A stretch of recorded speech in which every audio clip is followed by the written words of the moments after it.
자, 문제 5번입니다. 2020년 희석 원천징수 자료와 관련하여 다음 물음에 답하시오입니다. 다음 자료를 보고 거주자인 사무직 사원 박민혜 사업 등록하고 박민행의 부양가족을 모두 부양가족 명세서에 등록한 후 세부담이 최소화되도록 공제 여부를 입력하시오입니다.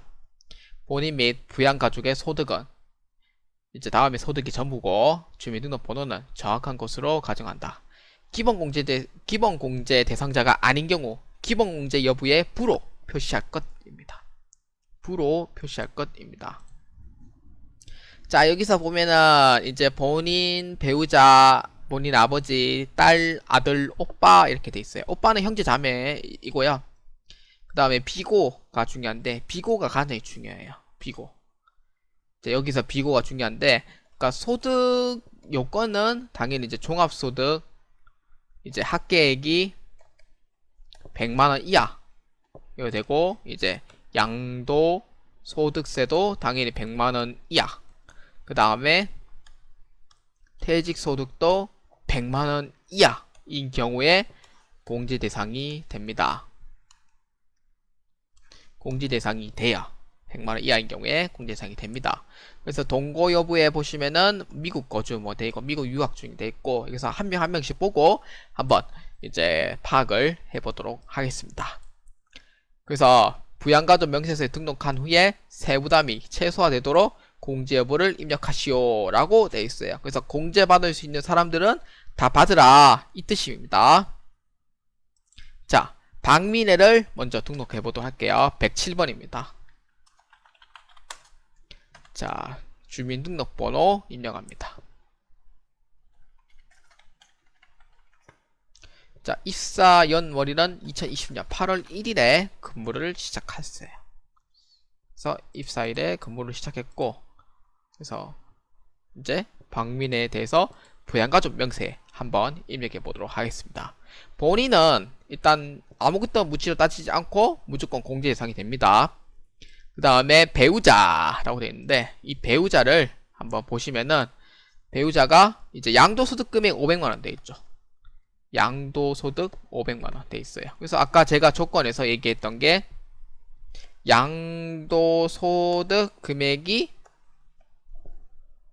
100만원 이하인 경우에 한해서 100만원 이하인 경우에 한해서 공제 대상이 된다고 했어요. 그런데 500만원이기 때문에 공제 대상에 되지가 않는 거예요. 공제 대상이 500만원이기 때문에 공제 대상이 되지 않는 거예요. 그래서 김영광은 배우자 공제에서 받을 수가 없습니다. 그래서 배우자 김영광 입력하고요. 양도소득 금액이 500만원이 존재하기 때문에 공제 대상을 받을 수가 없는 거예요. 그래서 부로 합니다.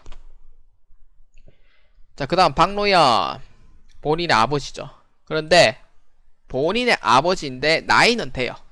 47년생에 나이는 됩니다. 나이는 되지만 소득은 없어요. 근데 그러면은 공제 대상이 당연히 되는 게 맞죠. 원칙적으로는 맞는데, 이게 이제 같이 사는 사람들 안에서 원래 공제가 되지만, 직계 존속은 별거를 하더라도, 사정상 별거를 하더라도 같이 사는 사람들 보고 공제 대상 되는 건 맞아요. 맞는데, 이제 박노예 같은 경우에는 미국에 거주를 하고 있기 때문에, 미국에 거주를 하고 있기 때문에 이 경우에는 공제 대상으로 보지는 않습니다. 그러니까 사정상 별거를 하고 있는 게 아니에요. 그래서 미국에 지금 살고 있기 때문에 이제 박노예, 본인의 아버지는 공제 대상이 될 수가 없습니다. 소득이 없다고 하더라도 같이 사는 사람을 안 보기 때문에, 그러니까 외국에 살면은 같이 사는 사람을 안 보거든요. 그렇기 때문에 공제 대상이 될 수가 없는 겁니다.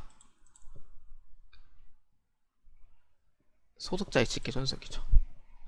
소득자 직계 존속이고 박노연입니다. 자, 47만큼 입력해 주시면 되는데 공제 대상이 아니니까 부로 해주면 됩니다. 자, 그 다음에 김예슬입니다. 김예슬은 이제 02년생이죠. 나이는 18살이에요. 나이는 18살인데 일단 소득은 없어요. 소득은 없고 이제 20세 이하 20세 이하의 자녀긴 하지만 소득은 없기 때문에 공제 대상은 맞지만 가장 걸리는 거는 미국 유학 중이죠. 미국 유학. 그런데 이 경우가 있어요. 직계 비속에 이제 유학, 그 다음에 외국에 있는 경우에는 그 떨어져 있더라도 같이 사는 사람을 봐요. 그래서 동거하는 사람으로 봅니다. 그렇기 때문에 이 경우에는 공제대상이 되는 거예요. 근데 박노여는 이제 사정상 별거를 하는 경우에 한해서 이제 부양하는 가족으로 본다고 했었지만 이 경우에는 미국에 거주하고 있기 때문에 사정상 별거가 안 되기 때문에 공제대상이 안 되는 거고, 박노여는 김예슬은 외국에 있으나 아니면 어느 뭐 학교에 기숙사에 있거나 그런 경우 멀리 떨어져 있더라도 같이 사는 사람으로 봐요. 직계 비속은. 그렇기 때문에 미국에 있더라도 공제 대상이 가능한 겁니다. 그래서 김예슬은 공제 대상이 되는 거예요. 자, 직계 비속입니다.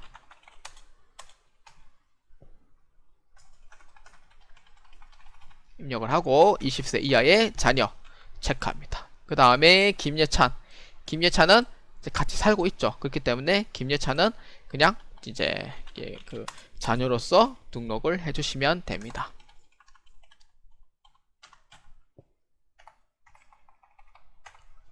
그 다음에 오빠 있죠. 오빠 같은 경우에는 이제 퇴직소득금액이 있죠. 퇴직소득금액. 그러니까 소득은 이제 되지만 이거는 나이 때문에 안 돼요. 나이는 20세 이하 60세 이상인 경우에 한해서만 이제 공제 대상이 되지만 74년생은 나이가 한 74년생은 나이 한 47세 정도 됩니다. 그렇기 때문에 공제 대상은 될 수가 없어요. 왜? 나이 때문에 공제가 될 수가 없습니다. 그래서 형제 자매 박민호.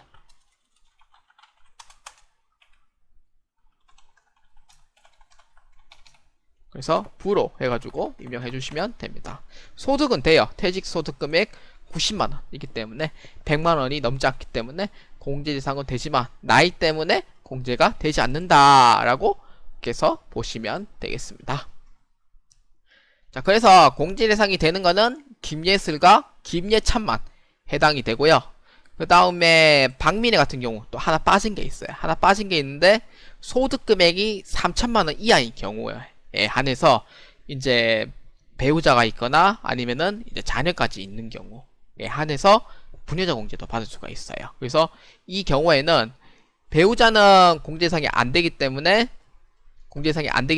자녀들이 있어요. 자녀들이 있기 때문에 부녀자 공제도 가능합니다. 그래서 부녀자 공제에서도 체크를 반드시 해주셔야 됩니다.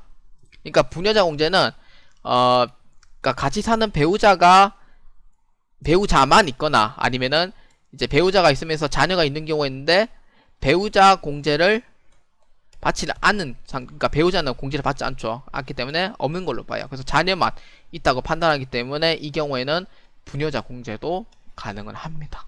그래서 부녀자에도 체크를 반드시 해주셔야 됩니다. 그 다음에 연간 1900이 소득금액이 3천만원이 넘지 않기 때문에 부녀자 공제에 체크하시는 것도 잊지 않고 넘어가 주시면 되겠습니다.